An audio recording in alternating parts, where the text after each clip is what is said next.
এখন আমরা যাচ্ছি রথের মেলা। তোমরা তো শুনেই নিলে যে আমরা কোথায় যাচ্ছি, রথের মেলাতে। তো বেরিয়ে গেছি। তো রাস্তাতে যেতে যেতে আমাদের কুমড়ো বাজারে একটা ছোট্ট রথ নিয়ে বেরিয়েছিল। তো মানে এটা হচ্ছে আমাদের কুমড়ো বাজারে ঘোষবাড়ি আছে, মানে অনেক বড় মন্দির আছে, ওখান থেকেই সবাই নিয়ে বেরিয়েছে।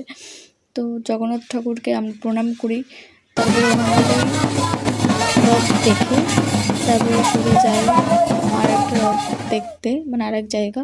তো যেতে যেতে না রাস্তায় একটা ছোট্ট বাচ্চা তার বাবা মাকে নিয়ে রথ নিয়ে বেরিয়েছে। কত সুন্দর মিষ্টি লাগলো না ওইটুকু জায়গা। আসলে অটোতে ছিলাম তো মানে সেইভাবে নিতে পারিনি, হঠাৎ করে দেখেছি, হঠাৎ করে ক্যামেরাটা অন করেছিলাম। তারপরে এখানে এসে তারপরে এখানে সিস্টেমটাও খুব ভালো ছিল, মানে যে সবাই টানতে পারছে, মানে ওরকম কোনো বিষয় নেই যে একবার টানা হয়ে গেছে বলে আর টানতে পারবে না।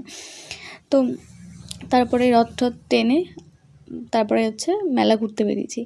মেলা ঘুরছি, বেশি বড় না, ছোটোখাটো, তাই একটুখানি সময়ের জন্যই মেলা শেষ, ঘোরা শেষ।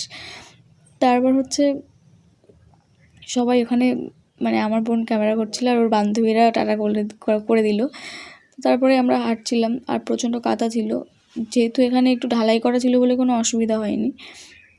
আর সব রকম জিনিস, এই কালারিং জিনিসগুলো দেখতে, কালারিং কানের গয়নাগাটি এসে দেখতে খুব ভালো লাগে।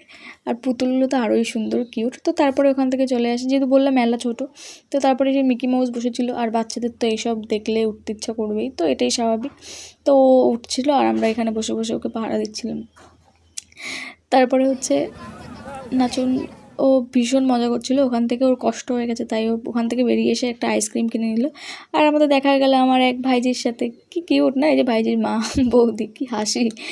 তো তারপরে ও সে আইসক্রিমটা মনোযোগ দিয়ে খাচ্ছিল, মানে এদিক ওদিক কোনো তাকানোর কোনো সিন নেই। তারপরে আমরা ফুচকা খেতে চলে গেছিলাম, ফুচকাটা আমরা খেয়ে নিয়েছিলাম।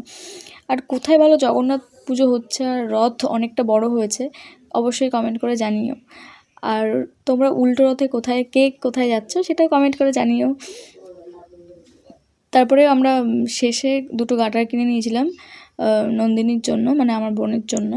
তো ওখান থেকে গাটার কিনে আমরা আসি আবার, মানে বাড়ি চলে যাওয়ার জন্য রাস্তায় চলে আসি। মানে বেশিক্ষণ, বললাম না ছোটো একটা মেলা, মানে ছোটো মেলা, কিন্তু লোক অনেক হয়েছিল। আর সারাদিন যা বৃষ্টি ছিল, মেলায় যে আসতে পারবো সেটাই তো ঠিক ছিল না।